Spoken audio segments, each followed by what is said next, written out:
Hello everyone, welcome to the Maria Cozette Show. Today we're going to talk about one of my favorite things in the world, music. I have a fantastic guest, and of course for any further information about the show, visit mariacozette.com/television. Stay with us. Hello everyone, you are tuned in to the Maria Cozette Show. It's an honor for me to have this guest with me today, and even more so because we're not going to be talking to him about his everyday line of work. I have the mayor of Glendale, Zara Sinanyan, and we will be talking about his passion for music. Hi Zara. Hi Maria. Thank you for being here. Thank you for having me. So I'm going to talk about your creative side. Let's first talk about your upbringing, background, any musical influences growing up. Sure. So my upbringing is pretty simple. I was born in Yerevan, Armenia. I lived there for about 14 years before we moved to the United States. And we were a pretty musical family, although no one was a professional musician. But there was certainly the love of music always present in our household. My parents both were devout lovers of Armenian folk music and Armenian classical music, but they certainly exposed us, meaning me and my sister, to all kinds of influences. And those influences are today, in many ways, are reflected in my musical tastes. I'm a strong adherent and follower of Komitas. Nice. And his work, and when I say that I mean the filtration of Armenian music, which he did in the late 19th, early 20th century, because as we know, because of the absence of statehood, Armenian music had been badly diluted by outside influences, especially Middle Eastern influences, Persian, Arabic, Turkish. And it had gotten to a point where you couldn't tell what was what. But Komitas did the impossible. He really distilled Armenian music from all those influences. Not to say that those influences are bad, it's just that they're not Armenian. Right. And Komitas gave us the gift of Armenian music, and the most classical Armenian composers that followed him in the 20th century were also, his adherents, and they took his work and took it to the next level. And I'm in that school as well. So that's pretty much the upbringing. Nice. Thank you for that, by the way, because Yeah. a lot of people do love Komitas, of course, and they appreciate his work, but they don't know that he did all of that, and what he's contributed to Armenian music is immense. Absolutely. It's truly immense, and when I hear Komitas, I hear in his music I see myself. I mean, I see my spiritual world, and that's why I can relate, and that's why he's so dear to my heart. I love it. And so you do play the piano.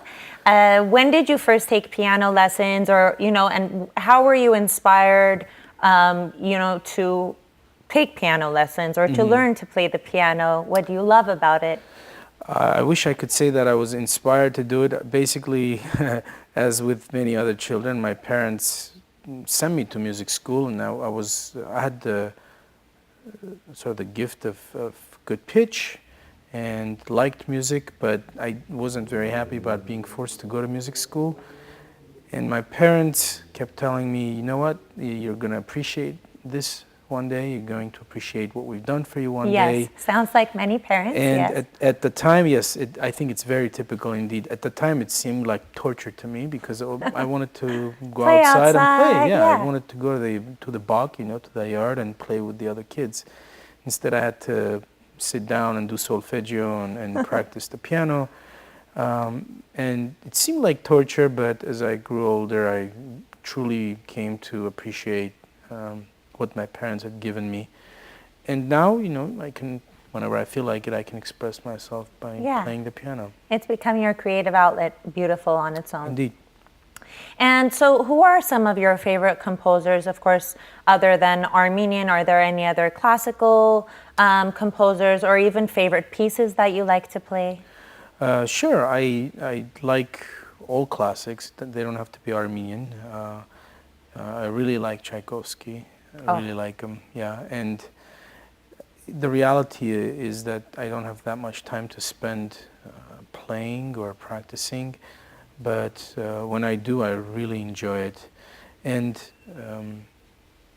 you know, back in music school in Yerevan, I went to Sayat Nova Music School in Yerevan, which was one of the preeminent, still is Yes, one it of is. the preeminent music schools in Armenia. And I was fortunate enough to have very good teachers. I had a very talented composer as my composition teacher, Baron Satyan, who's now the chairman of the Union of Composers in Armenia. Wow. And in my first year, when I was taking composition, which I believe was my 6th grade in music school, I wrote a piece that my teacher, Aram Satyan, believed was worthy of putting in a competition. So that year, in my class category, I won the competition, the Aram Khachatryan Young Composer Competition. 6th grade? 6th grade. That's amazing. 6th grade in music school, which was 7th grade in regular school. I was 1 year but behind. still very young. Yeah, so it was fun, and the prize was to actually have the honor of playing on Aram Khachatryan's piano at his museum. Amazing. So that's one of fun experience that I had in music school, amongst many others. Yeah, that's awesome. Well, we have a lot more to talk to you about. Please stay with us. I'm here with Zara Sinanyan. 7Q Spa Laser and Aesthetic Center has opened its doors to their new location on the corner of Western and Glenoaks in Glendale. A luxurious space offering cutting-edge technologies with state-of-the-art equipment, including laser hair removal for men and women, all injectables and fillers, Botox, Restylane, Kybella, Juvederm Ultra Plus, and all other variations, PDO thread lift, PRP facial with mesotherapy and microneedling. Visit their new location, 7Q Spa Laser and Aesthetic Center. Hey everyone, we're back and my guest today is Mayor of Glendale, Zara Sinanyan. So I wanted to ask you, how has music impacted your life, or when do you find yourself turning to it? You know, music impacts everyone's life, whether they realize it or not. True. And I think that's the case with me as well. I turn to music when I'm happy. I turn to music when I'm sad. I turn to music just because. You know, Right. I think music is such an inseparable part of our lives that we don't really truly realize just how important it is to us. So sometimes, you know, playing music especially is the best way to relieve stress. It's very therapeutic. Yeah, yes. very therapeutic. Sometimes listening to it is just as therapeutic, but I think people who can reproduce music themselves, so perform themselves for themselves, find it to be much more therapeutic than just merely listening to it. Right. And because you have formal musical education, do you find that you listen to music differently than others? Are there particular things you listen to in music? Maybe, I don't know. You know, it's hard to say. It's hard to judge about how others listen to music. Yeah. I know that I think having a musical education allows you to sort of like all kinds of music. I like, you know, anything from rap to classical music, so and everything that falls in between. So I hope people listen to music in their own way and find their own sort of happiness in it. I certainly do. Yeah. And so you've graciously accepted to perform for us. I know you don't do this often, so thank you. I'll do my best. Yes, bless my set with some music. What are you going to perform? I'm going to make an attempt to perform Tchaikovsky's October from the Beautiful. 12 months. Sounds good. Okay, thank you.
That was absolutely beautiful, Zara. Thank you.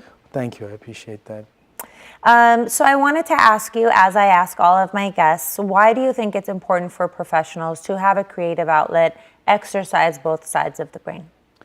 Having a creative outlet is, makes you more of a complete person.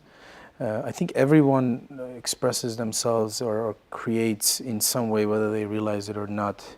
Some people, do it through music, others do it through arts, and so on. But life, in the absence of having a creative side, can get pretty boring and tedious and mundane. So this really adds color and makes life very interesting.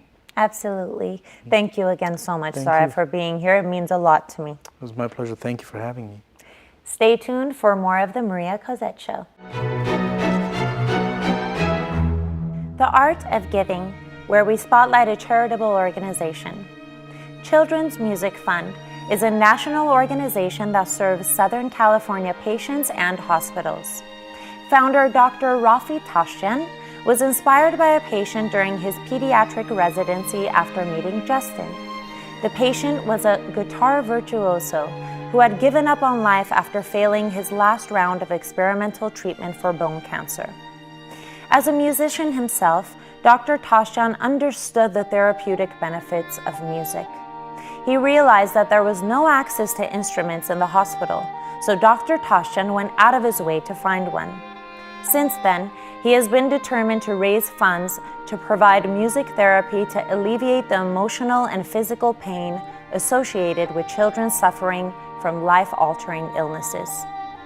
Over 15 years, CMF has provided thousands of hours of fully funded music therapy services and hundreds of musical instruments.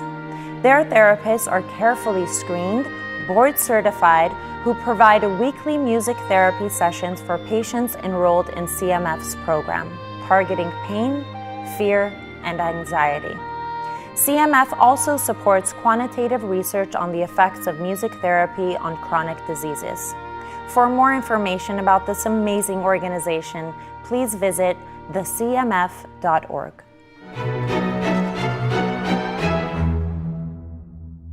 And now it's time for us to spotlight a legend. And what better episode than to spotlight Frédéric Chopin, a renowned and legendary Polish composer and pianist of the Romantic era. He learned to play piano at the age of 5 from his sister and primarily wrote solo pieces. When he was just 8, Chopin was invited to make his first public appearance at a charity concert, and just 3 years later, performing in the presence of the Russian Tsar Alexander I. Growing up in Warsaw, the community deemed him a child prodigy, and after completing his musical education, Chopin composed his earlier pieces at the age of 20. His innovations in style, harmony, and musical form, paired with his nationalism, were influential throughout and after the late Romantic period. The posthumous reputation of Frédéric Chopin stands in stark contrast to his music. A lifelong agnostic, yet he is venerated like a relic in Poland. He never wrote an opera, but continues to serenade scenes of high drama. Chopin ranks as one of music's greatest tone poets by reason of his superfine imagination and fastidious craftsmanship. Chopin has a beautiful quote I'd like to share. "Simplicity is the final achievement. After one has played a vast quantity of notes and more notes, it is simplicity that emerges as the crowning reward of art." That's a wrap for this episode of the Maria Cozette Show. Much love to Zara Sinanian for filling the room up with music. For any further information, please visit mariacozette.com/television. And of course, we always love to hear from you. Any inquiries or bookings, email info@mariacozette.com. Thank you for tuning in, and remember, stay creative.